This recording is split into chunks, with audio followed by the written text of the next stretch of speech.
after you sign the cases, and you've got 800 plus, maybe even 1,000 attorneys now. I don't know, at least Yeah, we're 800. scaling towards 1,000. We're 800 plus, but yeah, we have an internship program now that we scaled out too. So I think after this year, we'll be over with the offers that have been sent out. We'll be over 1,000 by end of year. Awesome. I was wondering if I could kind of just under the hood, like some larger firms. I talked to Mike Morse, where he kind of Yeah. operates in a pod, right? You got an attorney, you got a paralegal, you got a staff person. Are you guys more top down, where you got your attorneys in one silo, then paralegals? Are you guys doing it in a pod? Like, what do you feel is most conducive for scale? Because you guys have achieved scale. You know, what would you say there in terms of operations and delivery?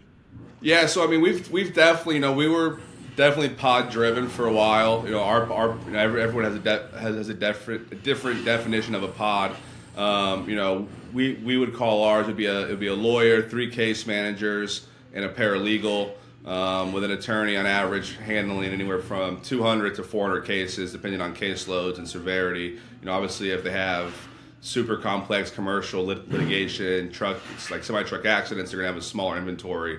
And if they have a bunch of low impact, no property damage type cases, they might have higher bandwidth. But it was kind of, you have your case managers around 75 cases each, and then about somewhere around the same in a litigation inventory with the paralegal.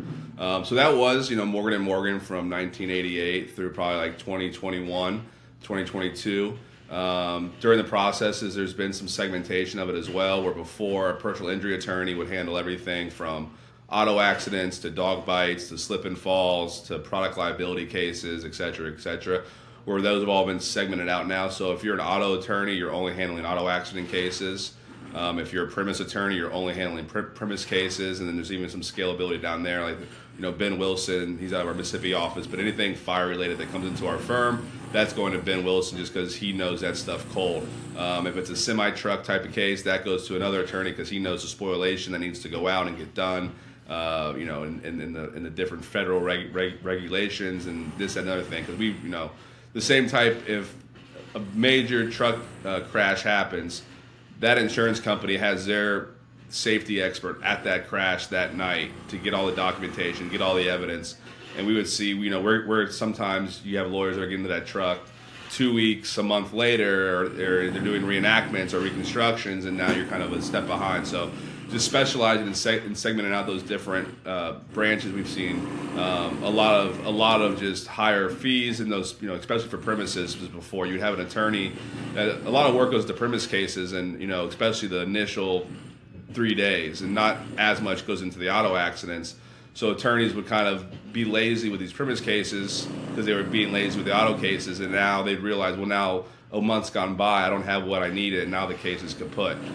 So now that we have these like SEAL Team 6 lawyers, that they get these cases, they're getting the spoliation out, they know what they do, there's investigators, they're taking pictures, they're proving it was there for this long, they're putting people on notice. And now our highest average fees in our firm now are premise liability fees, where before, that was the bottom rung, and now after 3-4 years of this program, people are fighting to get into our premise department because they're getting, it's mainly, normally there's no policy issues. In an auto accident in Florida, there's a good chance it's a 10K policy or no policy, or there's some type of limitations there. And a lot of these premise cases or negligent security cases, you're going against corporations that have millions and tens of millions of umbrella coverages and things of that nature, where there's never that problem of, sorry, there's no coverage for treatment, there's no one to go after. There's always kind of someone that you can hold accountable for those cases. And then going on to where we kind of are going to now, we still have kind of a mix. We still obviously have pods that are running. We have different high value pods that, those guys might have 50 cases, but they still have the same support staff. But now we're also trying to segment out pre-suit versus litigation, and kind of making sure that pre-suit is just streamlined. Where you might not, you might be one of our junior attorneys and you're only doing pre-suit litigation for your first 2-3 years, and then you kind of would get promoted to a litigation role. And then in that regards too, you still have maybe 5 attorneys in litigation, and then a managing attorney over those 5 attorneys. So it's kind of a pod of attorneys now, and those same attorneys have their own mini pods underneath them. Thank you for the really detailed, Yeah. visual. No, a lot of this, so it helps with career pathing, right? You got your 500 intake. You got different levels for the intake. You got career pathing, not only from an attorney perspective where you're litigating. Maybe it's the actual practice area. You start out in, I don't know, something. Maybe it is auto, and you want to go to premises. Oh, yeah. I mean, and that happens a lot. I mean, my dad always calls it being able to know like coaching in positions where, hey, you might think you're a great pitcher and you've always been a pitcher your whole life, but I hate to tell you, you're a third baseman and we're going to move you over to the hot corner and that's where you're going to be. And they kind of moan at first, and all of a sudden they go over there and they're doubling their fees after a year and they're loving life a lot more. They're not miserable, but they kind of had that in their head that no, I am the trial guy. I'm the guy that does the closing statements. But it's like, no, you've lost your last 5 trials. You're going to be the guy that's doing all the workup. You know how to take a depot better than anyone else. You're going to go do all the expert depots. And the next thing you know, they're off and running. So there's definitely a lot of that going on. And then, yeah, as far as the career path, like I was just talking about, with the internship program, that's really what it kind of came out of was, we had such a great need to hire. Just the cases were coming in and we didn't have the attorneys to fill it. And you go and try to hire an insurance defense attorney. That's kind of where we would always, that's kind of my dad's old model was don't hire someone out of law school, let them go do defense work or be a prosecutor or a state defender for 3-4 years, learn how to try a case, learn how to be a professional, and then we can move them in. They then apply to us after 3 years, 4 years experience. Where now what we've seen is just one, the amount that we have to hire makes it very tough because you don't have those. Maybe you could snag one great insurance attorney every year or so, as some firms do. But when you're trying to hire 5-6 attorneys in one city at the same time, it gets a lot harder. And now a lot of these insurance defense firms too, they're just like, oh, it's Morgan & Morgan. We have cases against them. Conflicts waived. Or we're not waiving conflicts. You're no longer allowed to go there. So we have all these attorneys that want to come work for us, but are stuck at some of these other defense firms that I won't name. And they kind of, I had a buddy that I went to high school with, and great kid, played college sports, has that kind of mentality, leader. Went to an insurance defense firm at first, and his wife was working with us.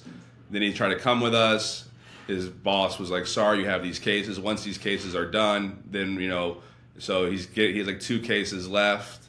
And then next thing you know, he gets transferred 10 more Morgan & Morgan cases that are all like at 3 months old. So pretty much saying, now you're here for another 2.5 years. So, he actually ended up leaving his firm, throwing up his shingle, doing his own thing. He's just waiting for those cases to leave before he can come join us. So there's definitely a lot of that kind of going on. So the idea was, and also the insurance defense lawyers that do come kind of have all these preconceived notions of case values, or these clients, these clients are all frauds. They don't know what, you guys are just drumming up cases. And they come in, we call them Kool-Aid drinkers around Morgan & Morgan, but they come in drinking that Kool-Aid for 3-4 years, where they see a herniation with injection case and they're like, it's a $100K policy, and they're like, well, that case is worth $60,000. Like, what are you talking about? That person needs to get injections.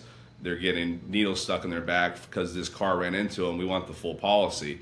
And you're having these internal struggles with lawyers that they think they know what values are worth, and we're showing them on this same exact fact pattern. We went and got a verdict of $1.2 million, and you're trying to settle this case for $60,000. So there's a lot of that kind of making them become believers in their cases. My dad says if you don't believe in the case, your clients won at the ultimate disadvantage, but the firm's obviously at a disadvantage too, because you got people that are rowing in the different directions. So when you're able to go to these and get these kids in college to come and work and teach them our way from the beginning and our values and our processes, that they might not be litigating cases their first 3 years, but we have this career path now where they can be an intern for 2 years, then come in, kind of be a junior attorney, paralegal role, research writing, doing memos for a year, then learn the pre-suit of it, and then after 2-3 years they're starting to get some litigation cases. And in the process too, they're going to trial. I mean, we have third chairs and all that type of stuff, so they're at least getting in there and seeing it.